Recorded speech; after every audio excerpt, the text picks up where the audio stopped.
자카르타 연합의 아름다운 아침입니다. 다 함께 사도신경으로 신앙 고백하겠습니다.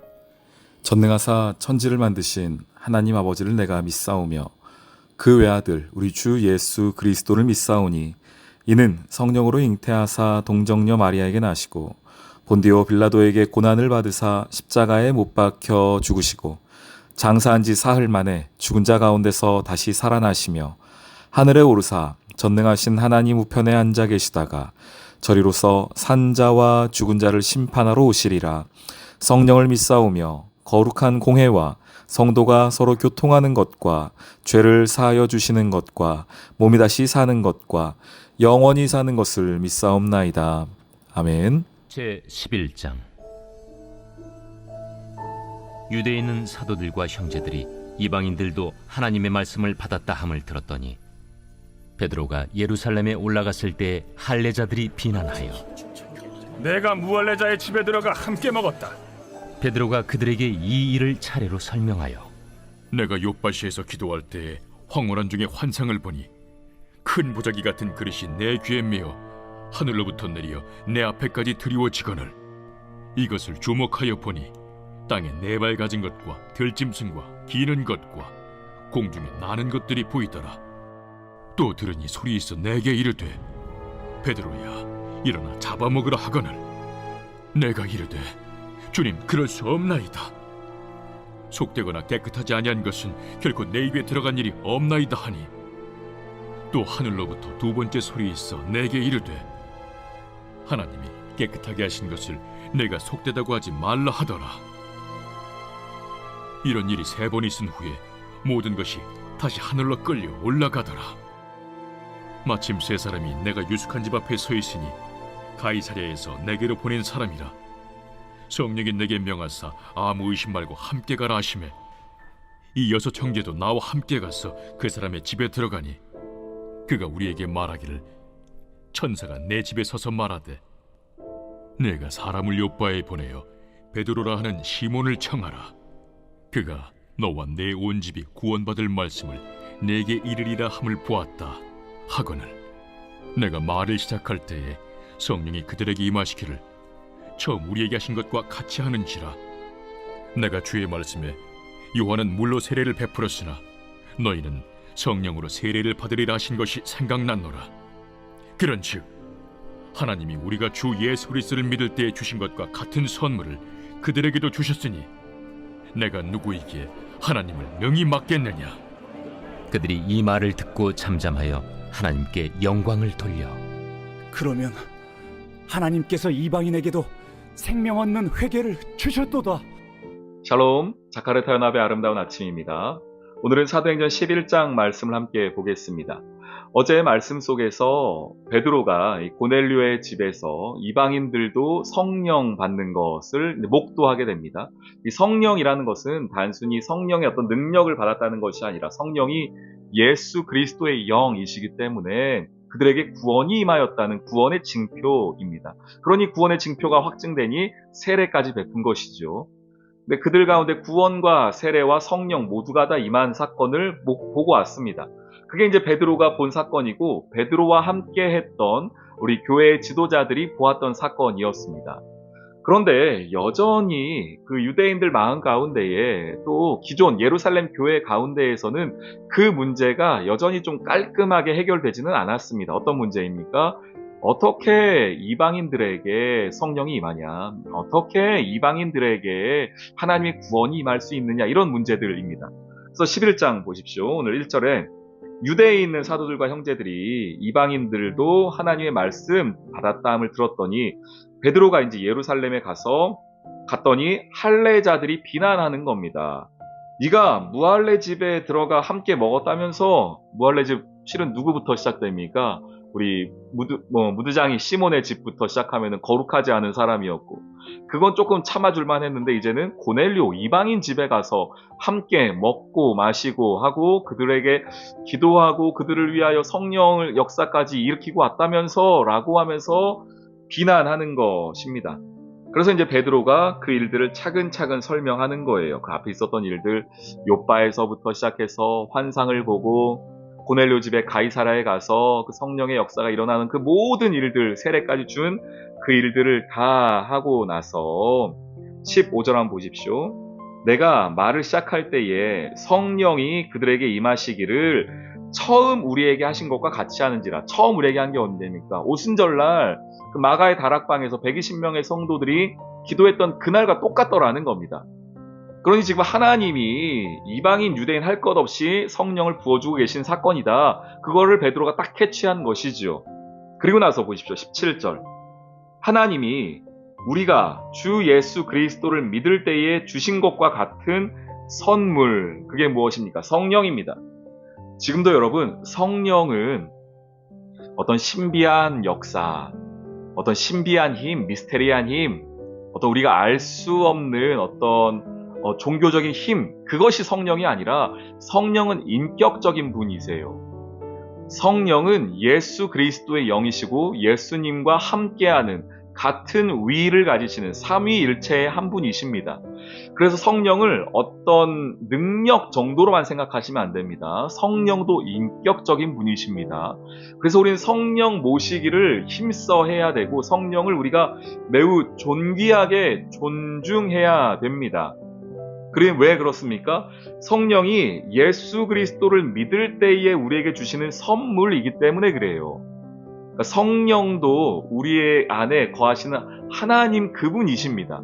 그런데 이 시대에 어떤 사람들은, 이 성령을 오해하는 사람들은 성령이 어떤 능력의 하나로만 생각을 합니다. 어떤 신비함으로만 생각을 해요. 그래서 성령을 이렇게 이리 가라, 이리 와라, 이렇게도 명령하지요. 성령 받아라, 이렇게도 말합니다. 어떻게 우리가 성령을 주고 받습니까? 그거는 저는 잘못된, 건강하지 않은 성경 해석이라고 생각합니다. 그리고 그건 성령에 대한 모독이라고도 생각을 해요. 어떻게 목사 정효진이 사람이 하나님, 성령을 받아라, 말아라 이야기할 수 있습니까? 그것이 내 주머니에서 나가는 겁니까? 그렇지 않죠. 언제 오는 겁니까? 예수 그리스도를 믿을 때에 하나님이 주시는 선물이에요. 성령님은 하나님의 선물이고 하나님 그분 자체이며 인격적인 분이라는 것을 여러분 꼭 기억하십시오. 그래서 27절 말씀은 성령을 이해하는데 너무나 중요한 말씀입니다. 자, 그 인격적이신 그분을 선물로 주셨어요. 언제? 예수 그리스도를 믿을 때에. 그러면 여러분이 예수 그리스도를 믿고 예수를 그리스도라고 고백하는 그 순간에 이미 우리 안에는 성령이 함께하고 계시는 것을 믿으시기 바랍니다. 목사님, 제 안에 어떤 뜨거움이 없는데요. 성령 충만함에 어떤 기분이 안 드는데요. 그거는 나의 기분과 나의 생각이죠. 여러분이 예수를 그리스도라고 고백한다면 이미 내 가운데에 성령이 함께하고 계심을 믿으십시오. 그 인격적인 그분을 여러분 초청하시고 그 마음 가운데 고백하십시오. 왜 내 가운데에 성령이 안 믿어지는지 아세요? 왜 내 가운데서 성령의 역사가 일어나지 않는지 아십니까? 성령은 인격적인 분이라 그분을 존중할 때에 그분도 우리 안에서 역사하기 시작합니다.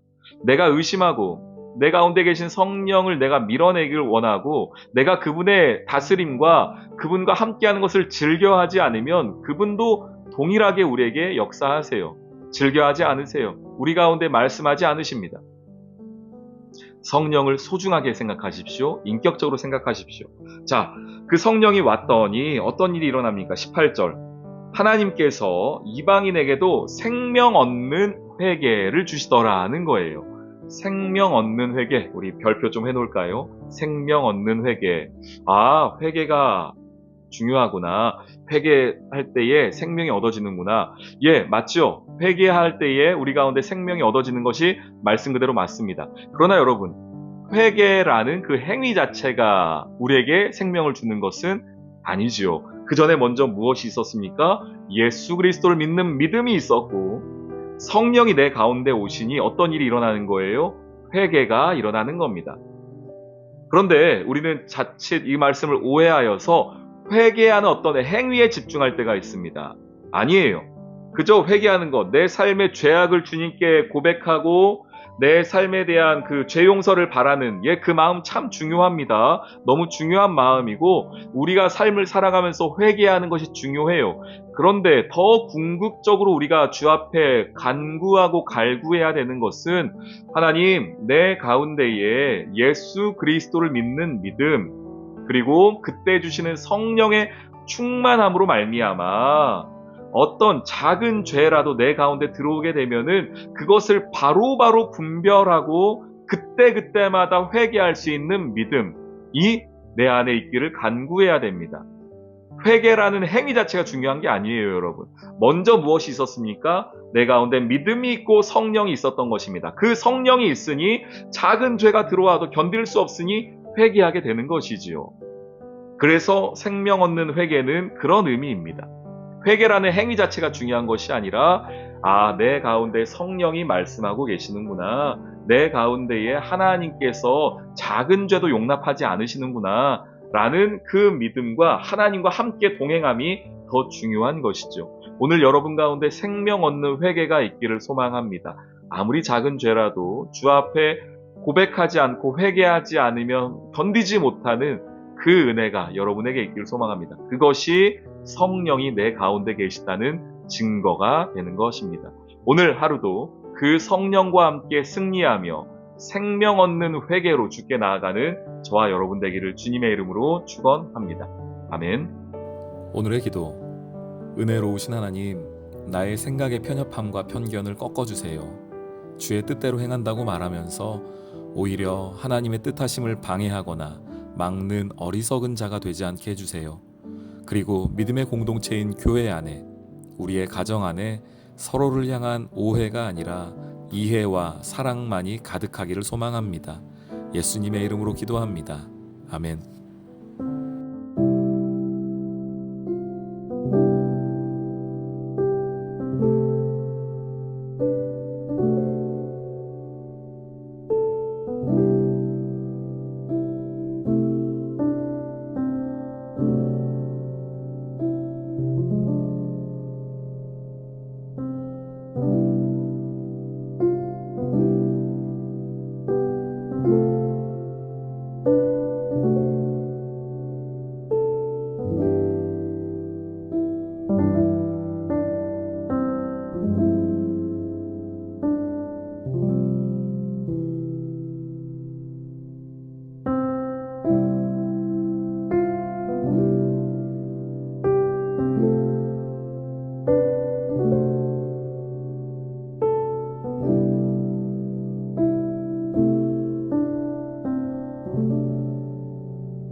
아멘.